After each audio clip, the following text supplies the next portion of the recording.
This is a reading from Daulaire's Book of Greek Mythology. Zeus and his family. Zeus was tended by gentle nymphs and was nursed by the fairy goat Amalthea. From the horns of the goat flowed ambrosia and nectar, the food and drink of the gods. Zeus grew rapidly, and it was not long before he strode out of the cave as a great new god. To thank the nymphs for tending him so well, he gave them the horns of the goat. They were horns of plenty, and could never be emptied. From the hide of the goat he made for himself an impenetrable breastplate, the aegis. And now he was so strong that Cronos could do nothing against him. Young Zeus chose Metis, a Titan's daughter, for his first wife. She was the goddess of prudence, and he needed her good advice. She warned him not to try alone to overthrow his child-devouring father, for Cronos had all the other Titans and their sons on his side. First, Zeus must also have strong allies. Metis went to Cronos and cunningly tricked him into eating a magic herb. He thought that the herb would make him unconquerable. Instead, it made him so sick that he vomited up not only the stone he had swallowed, but his 5 other children as well. They were the gods Hades and Poseidon, and the goddess Hestia, Demeter, and Hera, all mighty gods who right away joined forces with Zeus. When Cronos saw the 6 young gods rising against him, he knew that his hour had come, and he surrendered his powers and fled. Now Zeus was the Lord of the universe. He did not want to rule alone. He shared his powers with his brothers and sisters, but the Titans and their sons revolted. They refused to let themselves be ruled by the new gods. Only Prometheus and his brother Epimetheus left the Titans to join Zeus, for Prometheus could look into the future, and he knew that Zeus would win. Zeus freed the monstrous sons of Mother Earth from Tartarus. Gratefully, the hundred armed ones fought for him with all their strength, and the Cyclopses forged mighty weapons for him and his brothers. They made a trident for Poseidon. It was so forceful that when he struck the ground with it, the earth shook, and when he struck the sea, frothing waves stood mountain high. For Hades they made a cap of invisibility, so he could strike his enemies unseen, and for Zeus they forged lightning bolts. Armed with them, he was the mightiest god of them all. Nothing could stand against him and his thunderbolts. The Titans fought a bitter battle, but at last they had to surrender, and Zeus locked them up in Tartarus. The 100 armed monsters went to stand guard at the gates, to see that they never escaped. Atlas, the strongest of the Titans, was sent to the end of the world to carry forever the vault of the sky on his shoulders. Angry with Zeus for sending her sons, the Titans, into the dark pit of Tartarus, Mother Earth now brought forth 2 terrible monsters, Typhon and his mate Echidna, and sent them against Zeus. They were so fearful that when the gods saw them, they changed themselves into animals and fled in terror. Typhon's 100 horrible heads touched the stars, venom dripped from his evil eyes, and lava and red-hot stones poured from his gaping mouths. Hissing like 100 snakes and roaring like 100 lions, he tore up whole mountains and threw them at the gods. Zeus soon regained his courage and turned, and when the other gods saw him taking his stand, they came back to help him fight the monster.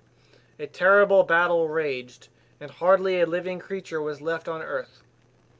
But Zeus was fated to win, and as Typhon tore up huge Mount Aetna to hurl at the gods, Zeus struck it with 100 well-aimed thunderbolts, and the mountain fell back, pinning Typhon underneath. There the monster lies to this very day, belching fire, lava, and smoke through the top of the mountain. Echidna, his hideous mate, escaped destruction. She cowered in a cave, protecting Typhon's dreadful offspring. And Zeus let them live as a challenge to future heroes.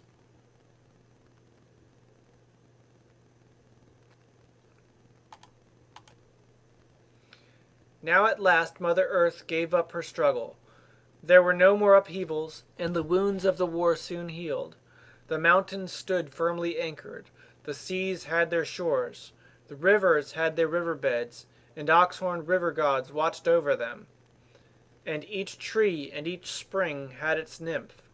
The earth again was green and fruitful, and Zeus could begin to rule in peace.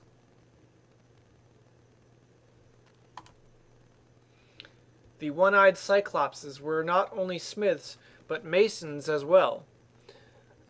And they built a towering palace for the gods on top of Mount Olympus, the highest mountain in Greece.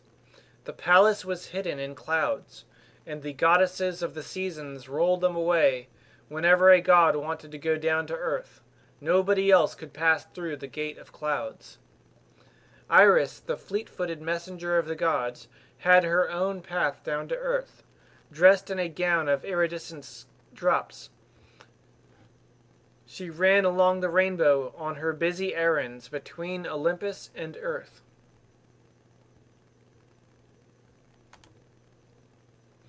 In the gleaming hall of the palace, where light never failed, the Olympian gods sat on 12 golden thrones and reigned over heaven and earth. There were 12 great gods, for Zeus shared his powers not only with his brothers and sisters, but with 6 of his children, and the goddess of love as well.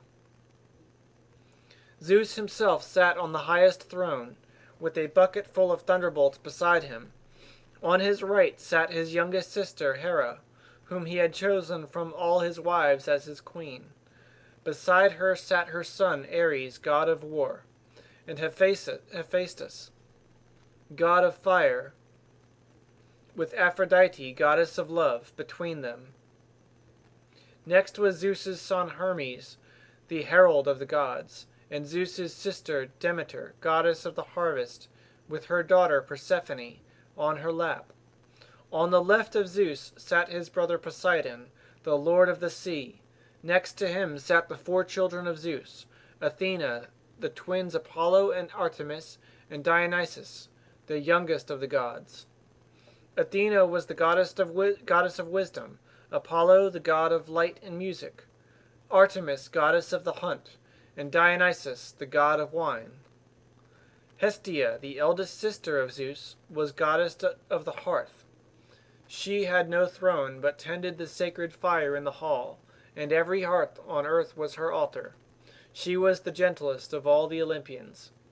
Hades, the eldest brother of Zeus, was the lord of the dead. He preferred to stay in his gloomy palace in the underworld, and never went to Olympus. The gods themselves could not die, for divine ichor flowed in their veins instead of blood. Most of the time they lived happily together, feasting on sweet-smelling ambrosia and nectar. But when their wills clashed, there were violent quarrels. Then Zeus would reach for a thunderbolt, and the Olympians would tremble and fall to order, for Zeus alone was stronger than all the other gods together. Hera, the beautiful queen of Olympus, was a very jealous wife. Even Zeus, who was afraid of nothing, feared her fits of temper. She hated all his other wives, and when Zeus first asked her to be his wife, she refused. Slyly, Zeus created a thunderstorm, changed himself into a little cuckoo, and pretending to be in distress, he flew into Hera's arms for protection. She pitied the wet little bird and hugged it close to keep it warm, but all of a sudden she found herself holding mighty Zeus in her arms instead of the bird. Thus Zeus won Hera, and all nature burst into bloom for their wedding. Mother Earth gave the bride a little apple tree that bore golden apples of immortality. Hera treasured the tree and planted it in the garden of the Hesperides, her secret garden far to the west. She put 100-headed dragon under the tree to guard the apples, and ordered the 3 nymphs of the Hesperides to water and care for the tree. Zeus loved Hera dearly, but he was also very fond of rocky Greece. He often sneaked down to earth in disguise to marry mortal girls. The more wives he had, the more children he would have, and all the better for Greece. All his children would inherit some of his greatness, and become great heroes and rulers. But Hera in her jealous rage tormented his other wives and children, and even Zeus was powerless to stop her. She knew how tricky Zeus could be, and kept very close watch over him. One day as Hera looked down on earth, she spied a small dark thundercloud, where no cloud should have been. She rushed down and darted into the cloud. Zeus was there just as she had suspected, but with him was only a little snow-white cow. He had seen Hera coming, and to protect his newest bride, Io, from her wrath, he had changed the girl into a cow. Alas!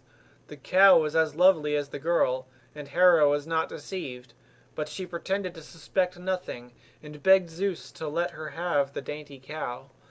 Zeus could not well refuse his queen such a little wish without giving himself away, and he had to give her the cow. Hera tied poor Io to a tree, and sent her servant Argus to keep watch over her. Argus had 100 bright eyes placed all over his body.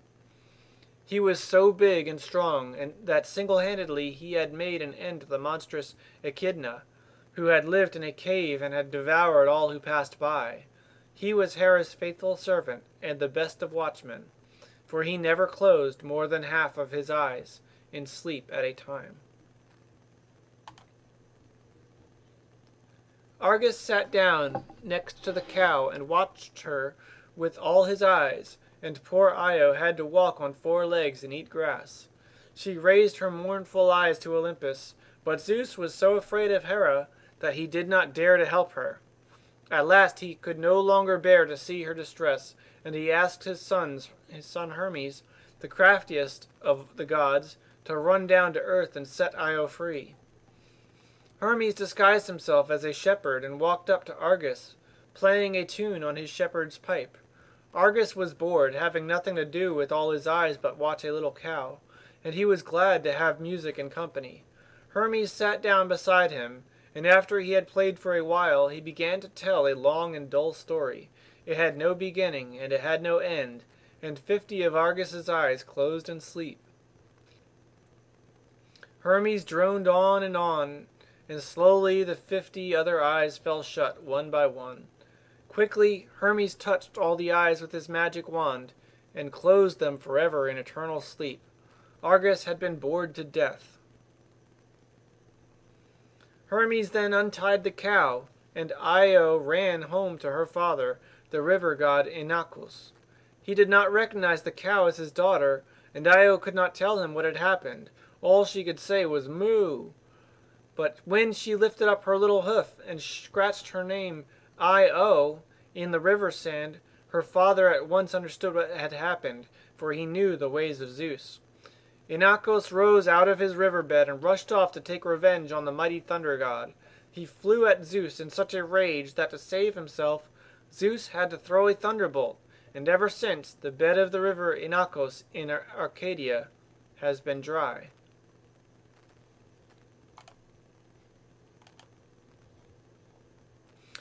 Hera was furious when she saw that Argus was dead and the cow Io had been set free. She sent a vicious gadfly to sting and chase the cow, to be sure that her faithful servant Argus would never be forgotten.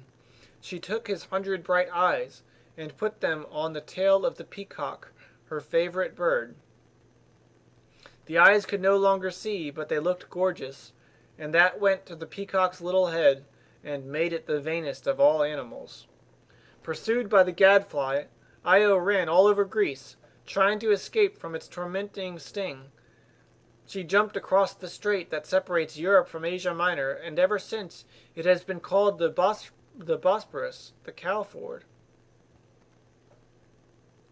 But still the gadfly chased her all the way to the land of Egypt. When the Egyptians saw the snow-white cow, they fell to their knees and worshipped her. She became an Egyptian goddess, and Hera now permitted Zeus to change her back to her human shape, but first he had to promise never to look at Io again. Io lived long as the goddess queen of Egypt, and the son she bore to Zeus became king after her. Her descendants returned to Greece as great kings and beautiful queens. Poor Io's sufferings had not all been in vain.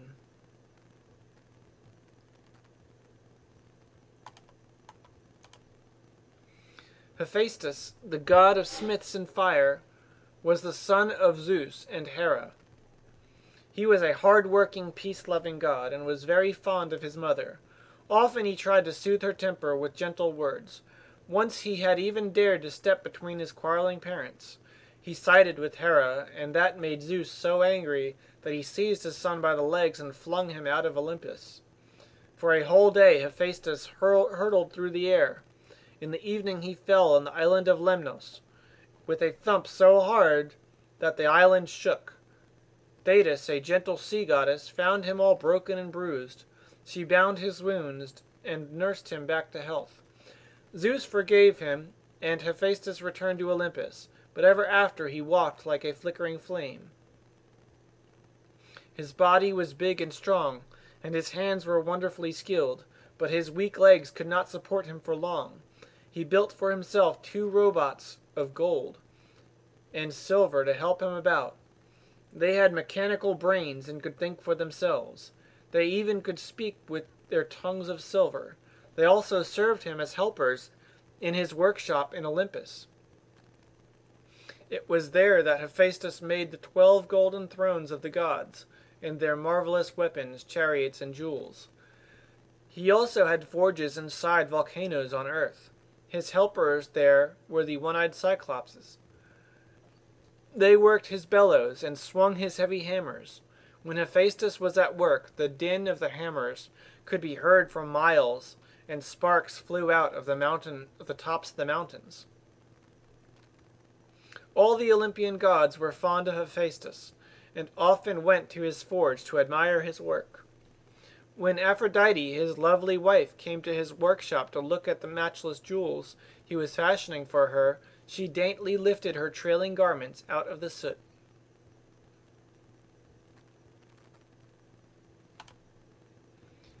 Aphrodite, the beautiful goddess of love, was the only Olympian who had neither mother nor father. Nobody knew from where she had come.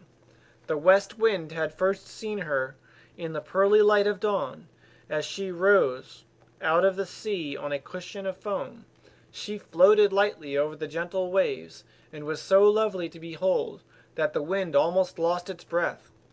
With soft puffs he blew her to the flowering island of Cythera, where the 3 Graces welcomed her ashore. The 3 Graces, goddesses of beauty, became her attendants.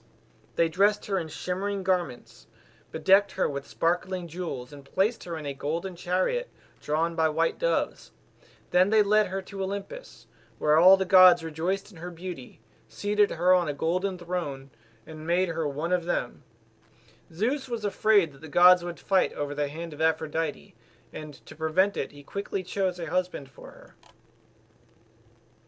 He gave her to Hephaestus, the steadiest of all of the gods, and he, who could hardly believe in his good luck, used all his skill to make the most lavish jewels for her. He made her a girdle of finely wrought gold and wove magic into the filigree work. That was not very wise of him, for when she wore her magic girdle, no one could resist her, and she was all too irresistible already. Aphrodite had a mischievous little son, whose name was Eros. He darted about with a bow and a quiver full of arrows.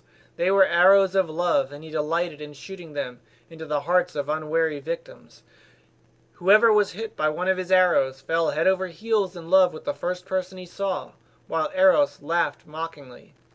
Once a year Aphrodite returned to Cythera, and dived into the sea from whence she had come. Sparkling and young she rose from the water, as dewy fresh as on the day when she had first been seen. She loved gaiety and glamour, and was not at all pleased at being the wife of sooty, hard-working Hephaestus. She would rather have had his brother Ares for her husband.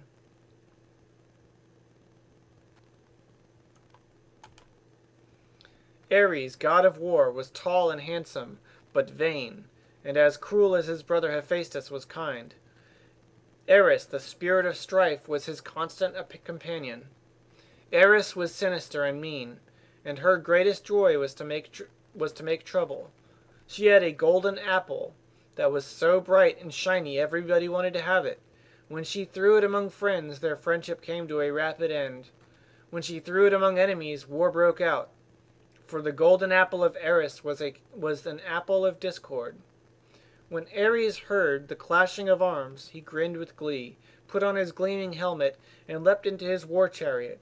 Brandishing his sword like a torch, he rushed into the thick of battle, not caring who won or lost as long as much blood was shed. A vicious crowd followed at his heels, carrying with them pain, panic, famine, and oblivion. Once in a while, Ares himself was wounded. He was immortal, but he could not bear to suffer pain, and screamed so loudly that he could be heard for miles. Then he would run home to Olympus, where Zeus in disgust called him the worst of his children, and told him to stop his howling. His wounds, treated with the ointment of the gods, healed quickly.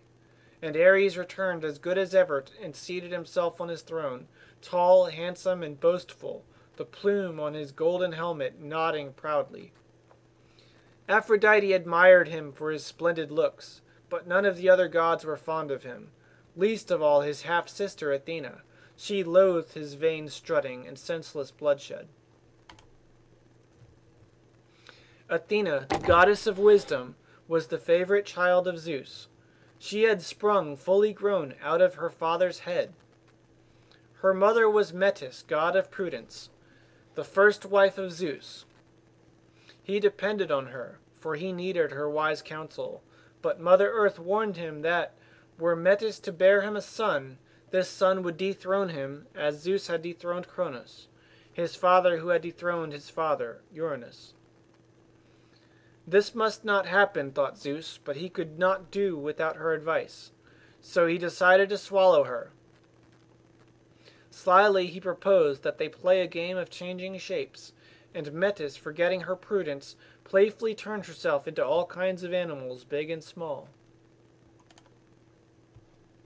Just as she had taken on the shape of a little fly, Zeus opened his mouth, took a deep breath, and zip, he swallowed the fly. Ever after, Metis sat in his head and guided him from there. Now it happened that Metis was going to have a daughter, and she sat inside Zeus's head, hammering out a helmet and weaving a splendid robe for the coming child. Soon Zeus began to suffer from pounding headaches and cried out in agony. All the gods came running to help him, and skilled Hephaestus grabbed his tools and split open his father's skull. Out sprang Athena, wearing the robe and the helmet, her gray eyes flashing. Thunder roared, and the gods stood in awe. Athena's constant companion was Nike, the spirit of victory. With Nike at her side, Athena led armies, but only those that fought for just causes. In time of peace she stood behind the artists of Greece, and taught them the fine and useful arts. She had great pride in her own skills at the loom and the potter's wheel, but was happy to see her pupils excel as long as they showed her proper respect. One of her pupils was Arachne, a simple country girl who was wonderfully skilled at the loom. People came from far and wide to admire her weavings. Stupidly she boasted that she had learned nothing from Athena. Indeed, that she was better than the goddess. That hurt Athena's pride. Disguised as an old woman, she went to the girl and tried to talk sense into her. "Your work is beautiful," she said, "but why compare yourself with the gods? Why not be contented to be the best among mortals?" "Let the goddess Athena herself come and measure her skill against mine," Arachne said haughtily. Angrily Athena threw off her disguise and stood before the girl in all her glory. "Vain girl," she said, "you may have your wish. Sit down at your loom and let us compete." Athena wove the most beautiful tapestry ever seen. Every thread and every knot was perfect, and the colors sparkled. It pictured the Olympian gods in all their glory and majesty. Arachne's tapestry was also beautifully woven. Athena herself had to admit that the girl's craftsmanship was flawless. But what kind of a picture had she woven? An irreverent scene making fun of Zeus and his wives. In a wrath, the goddess tore the tapestry to shreds and struck the girl with the shuttle. Immediately Arachne felt her head shrink almost to nothing. Her nimble fingers changed to long spindly legs. Athena had turned her into a spider. "Vainglorious girl, go on and spin your thread and weave your empty net forever," said Athena to Arachne the spider. Athena was a just goddess, and she could be very stern. She knew that the gods were great only as long as they were properly worshipped by mortals. Athena was very fond of a certain city in Greece, and so was her uncle Poseidon. Both of them claimed the city, and after a long quarrel they decided that the one who could give it the finest gift should have it. Leading a procession of citizens, the two gods mounted the Acropolis, the flat-topped rock that crowned the city. Poseidon struck the cliff with his trident, and a spring welled up. The people marveled, but the water was salty as the sea that Poseidon ruled, and not very useful. Then Athena gave the city her gift. She planted an olive tree in a crevice on the rock. It was the first olive tree the people had ever seen. Athena's gift was judged the better of the two, for it gave food, oil, and wood, and the city was hers.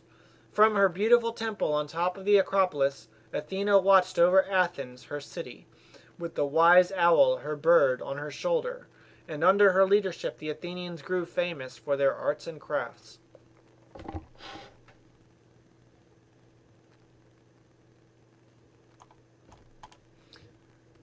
Poseidon, lord of the sea, was a moody and violent god.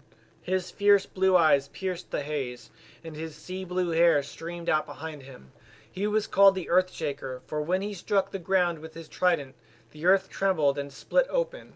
When he struck the sea, waves rose mountain high, and the winds howled, wrecking ships and drowning those who lived on the shores.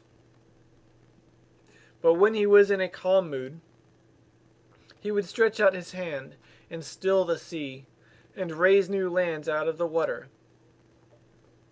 In the days of Kronos and the Titans, the sea was ruled by Nereus, son of Mother Earth and Pontus, the seas. Nereus was an old sea god with a long gray beard and a fish tail, and was the father of 50 sea nymphs, the lovely Nereids. When Poseidon, the Olympian, came to take over the kingdom of the sea, kind old Nereus gave him his daughter, Aphrodite, for his queen, and retired to an underwater grotto. He gave the new king and queen his palace at the bottom of the sea. It was made of the palest gold, and lay in a garden of corals and shimmering pools. There Aphrodite lived contentedly, surrounded by her 49 Nereid sisters. She had an only son, whose name was Triton. He had a fishtail instead of legs, like his grandfather Nereus, and rode about on the back of a sea monster, trumpeting on a conch shell.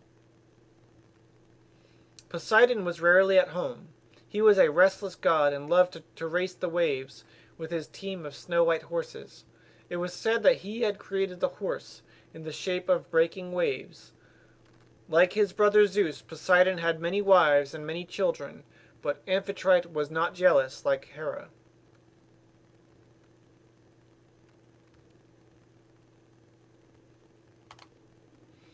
One of the islands that Poseidon raised out of the sea was Delos. It was so newly created that it was still floating about on the water. The little island was barren. Nothing grew on it yet except a single palm tree. In its shade the two great gods Apollo and Artemis were to be born. Zeus had married the goddess Leto, and when Hera found out that Leto was expecting twins, she flew into a jealous rage and ordered all the lands in the world to refuse Leto shelter. Chased away from every land, poor Leto wandered from place to place, and could not rest to give birth to her twins. At last she came to Delos, and the little island welcomed her. Since it was still floating and not quite land, it was free from Hera's bidding. Exhausted, Leto sank down in the shade of the palm tree, but still she could not give birth to her twins, for Hera forbade Eileithyia, the goddess of childbirth, to go to her. Without her help no child could be born. All the other goddesses felt sorry for Leto, and tried to sway Hera by offering her a beautiful necklace. It was 9 yards long, made of gold and amber, and Hera could not resist it. She let Ilithyia go, and Iris whisked her down the rainbow to Leto. Leto's first child was Artemis, a girl as beautiful as the moon, with hair as dark as the night. She was to be the goddess of the hunt and all newborn creatures. Then Apollo came into the world.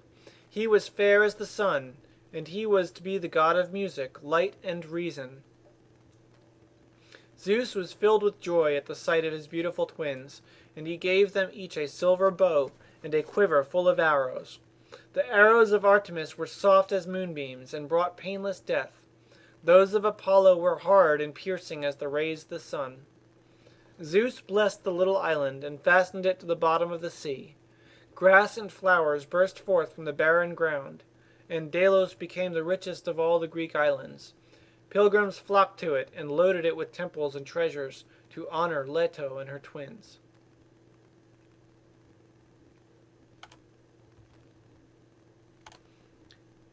Next, we'll continue talking about Apollo and Artemis and the rest of Zeus's big family and all their differences. This has been a reading from Daulaire's Book of Greek Myths. You can purchase your own copy on Amazon Kindle.